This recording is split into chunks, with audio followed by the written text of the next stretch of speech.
d'ailleurs, puisqu'il a la charge quand même de protéger les Français, lui et son gouvernement. Ce que j'observe aussi, c'est que les services de police, qui par ailleurs ont été parfois décriés par le Parti socialiste, montrent leur efficacité. Oui, les services de police qui ne sont ni de droite ni de gauche. De droite ni de gauche, ils font leur travail. Enfin, ils n'ont pas été brisés, leurs capacités n'ont pas été annihilées par le gouvernement précédent, au contraire. Bien, la radicalisation dans les prisons. Oui. J'imagine que vous étiez attentif. Est-ce qu'on connaît le nombre de musulmans dans les prisons françaises?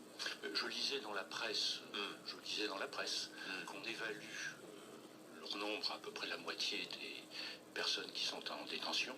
C'est-à-dire sur 64 000, 30 000. Mais c'est ce que je lis dans la presse. Je ne pense pas qu'il y ait d'études véritablement scientifiques sur ce sujet-là. Mais c'est un sujet qui est préoccupant depuis très très longtemps. Je me souviens que nous avions été très interpellés par cette situation, même si elle est difficile à quantifier, lors des attentats de 95. Et je me souviens aussi, puisque vous faisiez allusion au fait que le ministère de l'Intérieur est aussi responsable des cultes, qu'au printemps de l'année dernière, lorsque j'ai rassemblé les religions pour rappeler les principes de la laïcité dans notre République, à l'époque il y avait eu un débat initié par l'UMP sur cette question, l'une des conclusions était qu'il fallait renforcer la présence d'imams républicains dans les prisons. Ben oui, mais renforcer, pardon, mais vous êtes au pouvoir depuis longtemps. Vous étiez au pouvoir depuis longtemps. Et quand on regarde les chiffres, 150 aumôniers musulmans ou 160 dans les prisons françaises contre 600 aumôniers catholiques, plus de 600 aumôniers catholiques, Claude Guéant. Mais pourquoi? Parce qu'on a pourquoi? Je me permets de vous rappeler une chose, nous sommes précisément dans une république laïque et que ce n'est pas l'État qui organise les religions. Et c'est vrai que la région musulmane a un problème d'organisation. Nous avons essayé d'apporter notre contribution à une meilleure organisation, d'ailleurs avec la création du Conseil français du culte musulman, avec la création de conseils régionaux du culte musulman. Les musulmans sont mal représentés. Mais disons qu'ils ont un problème d'organisation, c'est consubstantiel, si vous voulez, à savoir, dans l'Église catholique, vous avez une hiérarchie. Dans la confession musulmane, vous n'avez pas de hiérarchie.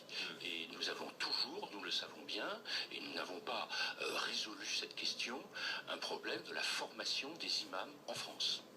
Est-ce que nous avons... Mais pourquoi est-ce qu'on ne l'a pas résolu? C'est uniquement à cause de la communauté musulmane qui n'a pas su s'organiser? C'est d'abord effectivement le problème de la communauté musulmane, mais c'est aussi le résultat, et je ne le regrette pas, parce que la République est laïque, elle doit le rester, de ce que la puissance publique n'a pas à intervenir et ne peut pas apporter de soutien.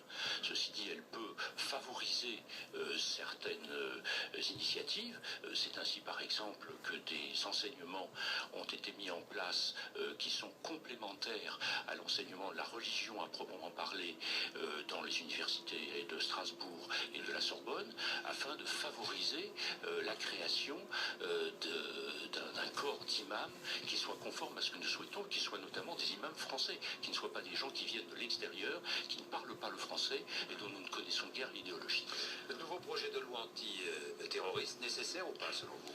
Il me semble... Il faut renforcer la loi ou pas? Oui, je sais. D'ailleurs, le projet qui a été délibéré par le gouvernement correspond pour partie à ce que nous avions préparé, à savoir qu'il faut aller dans quelle direction selon il prévoit de sanctionner des pratiques qui sont commises par des Français à l'étranger, qui sont des pratiques de terrorisme. Nous proposions d'aller plus loin encore en sanctionnant la fréquentation assidue de sites djihadistes, par exemple. Je ne dis pas que c'est facile. Sur Internet, Facebook, Twitter, on pourrait être condamné comme les pédophiles.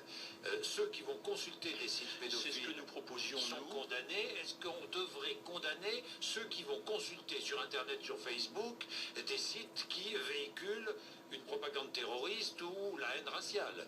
Mais c'est ce que nous proposions, effectivement. Le gouvernement socialiste n'a pas retenu cela, disant notamment qu'il serait difficile de faire la distinction entre des apprentis terroristes et puis des chercheurs. Vous le redemandez aujourd'hui? C'est indispensable. Je crois qu'il faut faire très attention. Il y a quand même des sites sur Internet sur lesquels on enseigne le terrorisme. Et il y a des sites sur lesquels on enseigne la confection d'instruments explosifs. Souvenons-nous des attentats. Donc on doit punir ceux qui vont sur Souvenons-nous des attentats de Marrakech. L'attentat de Marrakech a été causé par quelqu'un qui avait appris à faire des explosifs sur Internet. Oui. Donc je crois qu'il faut effectivement un moyen de vigilance et de répression de cela. Est-ce que